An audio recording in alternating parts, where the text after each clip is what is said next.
Hello, my beautiful people. Welcome back to my YouTube channel and welcome if you are new. I am so happy that you are here and I am so happy to be here. Today we are going to be talking about the books that I read in June. Now I know that it's the middle of July, but we're just not going to talk about that. That's not a factor currently. We're just going to be talking about the books that I read in June as if it was like the first week of July and everyone's excited for what they're going to pick up in June, and I'm going to give you like maybe a recommendation of what you might want to read in July, even though it's halfway through. That's kind of where we're at. I'm really excited to be here and just talk with you guys. In the month of June, I read 4 books. Now, that is not as many as I would have liked to get through, but the reading slump was so slumpy. Like, I don't know if it's just me, but I feel like this year has just been like the most reading slump year of my entire life. Like, when I first started BookTube, I had heard people talk about how like certain years just like weren't their reading years. Like last year they had a bad reading year. And I didn't entirely understand that until now when I'm like, yeah, I'm having a really bad reading year. I still have yet to have a 5-star, which is kind of crazy. But that's not what today's video is. Today we are talking about the books I read in June. I've read 4. I do want to say that the first book that I'm going to talk about technically is 5 books, but I'm counting them as one because I just don't want to break them up into individual things. Like, I don't even know what my rating would be for that because I read them in the mindset of just one book. We're going to get into that in like 3 seconds. So as always, don't forget to like, comment, and subscribe. I'm so happy that you're here. Again, I'm just so excited to be filming for you guys. So without further ado, let's get into today's video. The first book that I read in the month of June, or I guess completed in the month of June, was actually the Mind F series by St. Abbey. Now, I do have a reading vlog coming for this because I'm currently editing it, so it should be out after this video. But I am so excited to talk to you guys about this book because this book series is truly one that I never thought I would read. If you want more in-depth and spoilers and reactions, again, just wait for that vlog. It should be up in the next week or 2. But oh my goodness gracious me. I genuinely loved this book. I gave it 4 stars, first of all. And if you don't know what the Mind F series is about, it is about a serial killer who ends up falling in love with the FBI agent that's trying to catch her. Sounds a little bit unhinged. It definitely is unhinged. Please read the trigger warnings. I do not recommend this. I didn't read the trigger warnings because I didn't want to be put off by the book, which is a bad thing. Read the trigger warnings, take care of yourself, because there were things that were like, oh gosh, this is a lot. But I never felt overwhelmed, if that makes sense. And I do not want to say that in any way, shape, or form to influence you to not read the trigger warnings. Like, I'm begging you, please take care of your mental health. Please do it. I just knew that I really wanted to read this book. And I just didn't want anything to deter me, which is like definitely not the way to go into it. But it was so good. I really enjoyed it. I ended up reading all of the 5 books in a row and I rated them all just like 4 stars as a collective series. I feel like they flowed as one book, but they were broken up into 5 and they're really short. I have like an entire page of detailed notes on like everything that happened in this book, things that made me like scream, things that made me like squeal, things that made me giggle. I don't even know sounds anymore at this point. I genuinely think that this series is amazing for getting out of a reading slump if you're in one, though I couldn't. I think that this has amazing potential for a reread for reading slump. The chapters are so short, they're so snappy.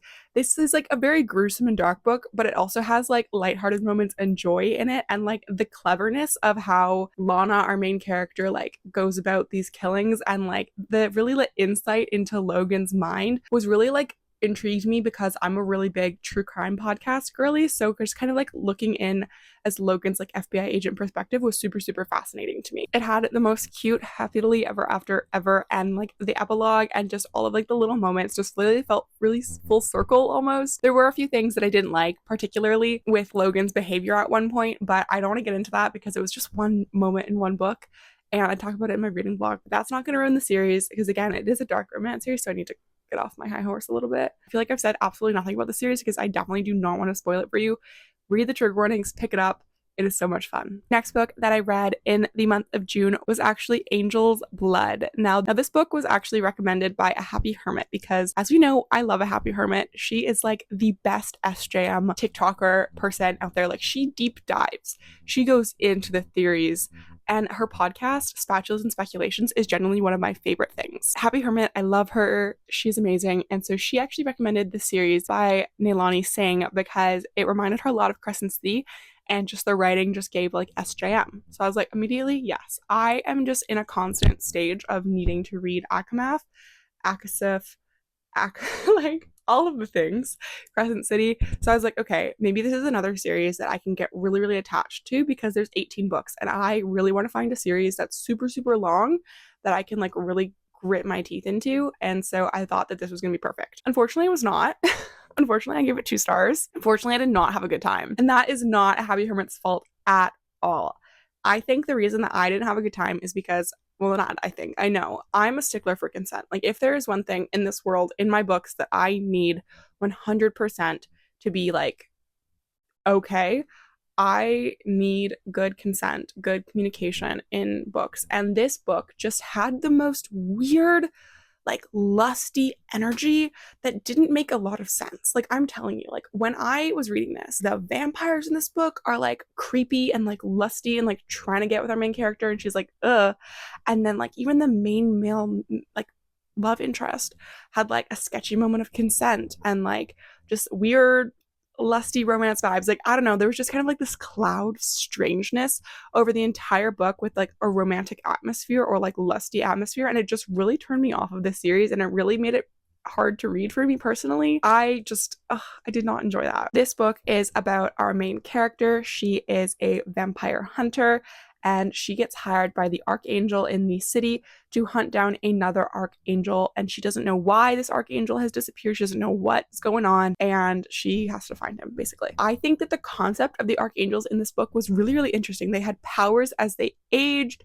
They could like do some weird things. Like, I thought that like conceptually was really, really interesting, but I just couldn't get over the weird like lusty cloud that was happening. I do feel like some of the twists were a bit predictable. Like, I definitely called what was going on, but at the same time, like, I listened to it on audio, I listened to it fast, and I really wanted to give this book a chance, even if like the weird, I need to stop with that, honestly, but it just didn't work for me, unfortunately. I just couldn't get past the weird energy, and it just kind of ruined the reading experience. So no matter what was happening, if I thought the archangels were cool or if I like called the plot, which I'm not always mad about calling the plot twist because I do like to be right. So like I was kind of like, whatever, but it was just really obvious in my opinion. So that wasn't very fun. I have heard by Happy Hermit that this series goes on and really grapples with the internal thoughts of being immortal and like the good, the bad, and the ugly.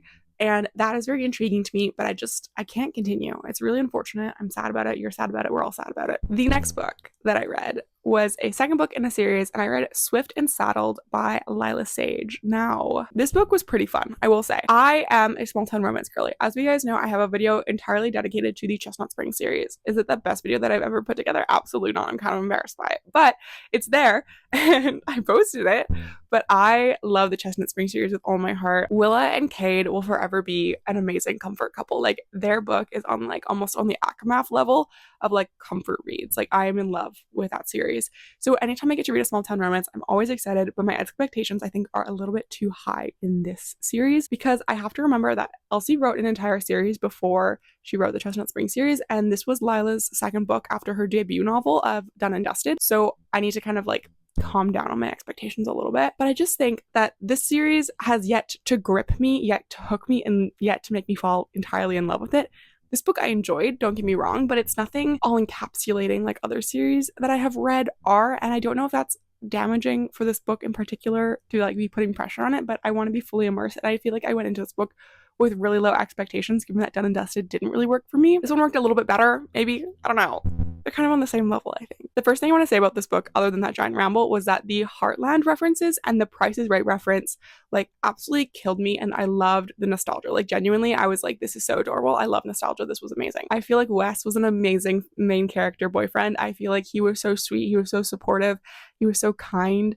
And he just genuinely did like the cutest things. And I felt like in this book, the biggest thing was that there were really moments of adorableness, of cuteness, of rom-comness that really had me, but they were like split up in between, and like the in-between didn't get me, if that makes sense. I didn't really like Ada as a character. I felt her to be a little bit infuriating at times, and I just really liked Wes, but not Ada. And some of the moments were just so cute, but they just felt like moments dotted along, connected by things that were like less relevant or fun. This book is about our main character Ada, and she's an interior designer, and she gets hired to go to Wishing Well. Is that what it's called? Wishing Well Ranch, I think, to redesign one of the houses to become like a bed and breakfast thing. And Wes is the owner of the little bed and breakfast, and he has hired Ada to help him restore the ranch house. And they fall in love. I don't know, like, I think it's cute, but I'm still waiting for a really big hit in the series. And as much as I hated Gus in the first book, like, let me tell you, I think I popped off in like a wrap up or at some point or Goodreads review. I don't know what it was. about Gus, because I hated that man in the first book because he had such an issue with his adult sibling having a very healthy and consensual relationship. And he just like popped off the rocker. Well, it was his best friend, but like the extreme in which he went just really bothered me. However, I know I hate him, but there was one thing that left me with that book, was that I kind of wanted to read his love story with the best friend. And that's apparently the next one. So I'm really hoping that that is the book that's going to get me, that, you know, me and Lila are going to have a great time with that one, but I don't know entirely if that's going to happen. So we'll see. I feel like I'm speeding through these. I'm in such a chatty mood and I'm just having a great time. The next book that I read in the month of June was the final book that I actually ended up reading in June, and that was, drumroll, that was a really lame drumroll, Butcher and Blackbird. Now, if you've been anywhere on BookTok or BookTube, you've also seen that this is a book that is going around that people love. And after finishing the Mind F series, I just needed something with the same vibes. I just needed something like dark, but funny, and like kind of twisted, but like a good time. And that is where I picked up this book on audio again, and the audiobook was amazing. Like, the audiobook was so superb. But the one thing that I do have for the audiobook that I was like, was that the laugh of the love interest, sometimes out of like the blue and like the female main character's perspective, because it is a dual narration at every point, was like kind of out of the blue, and I was kind of like, why are you like going but like it wasn't like that, and he did an amazing job. But I'm just being super nitpicky at this point. I loved it. This book is about Salone. She is a serial killer. She is so amazing. She actually kills other serial killers, and she actually strings them up in a way that if the police were smart enough, this is her quote, they would be able to figure out the murders that the person committed. She like tacks things like, oh, it's so good. Oh my goodness. And then she ends up meeting Butcher, also known as Rowan, who is also a serial killer who kills other serial killers. And they embark on an endeavor annually, every year, to kill a serial killer and to see who can do it first. This book is like really jumps points in time, but you don't feel like you're jumping in points in time. You feel like you've been with the characters the entire time, even though it's like a year apart or a couple months apart, or like things are happening. But you're just so like encapsulated in the story. I gave this one 4 stars as well. It was just so good. However, I will never recover from the accidental cannibalism that occurred. Never thought I'd say that in my life, because I was eating deli meat. I was eating like some I was eating some hot capicola sausage, like slices, like a heathen, when accidental cannibalism occurred. And if you know what happens during that book, you will know why. I'll never recover from this. It was so good.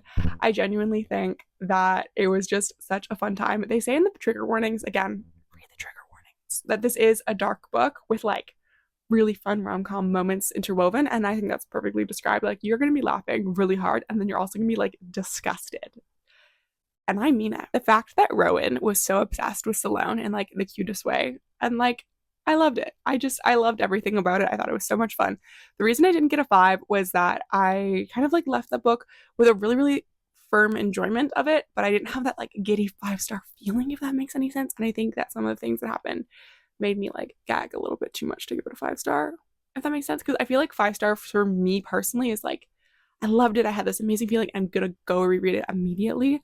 I just didn't have that with this book, because I was like, oh, it was a little dark, but that's part of the book. Like, that's part of the book. So that's on me as a reader, not being able to like fully get there on some of the twisted elements. But I love how obsessed Rowan was with her, and I loved how the story was told. And in July, I've just started the second book in the series, so I'm super, super excited for that. Do I have a July TBR? Barely. My July TBR is Leather and Lightlark, The Spell Shop, and I'm trying to get to People We Meet on Vacation by Emily Henry, because like I have not, that's the only Emily Henry book I haven't read, so I have that, and then maybe like another fantasy or something. Like, that's my TBR. Hope you enjoyed that tidbit in the middle of Leather and Lightlarks.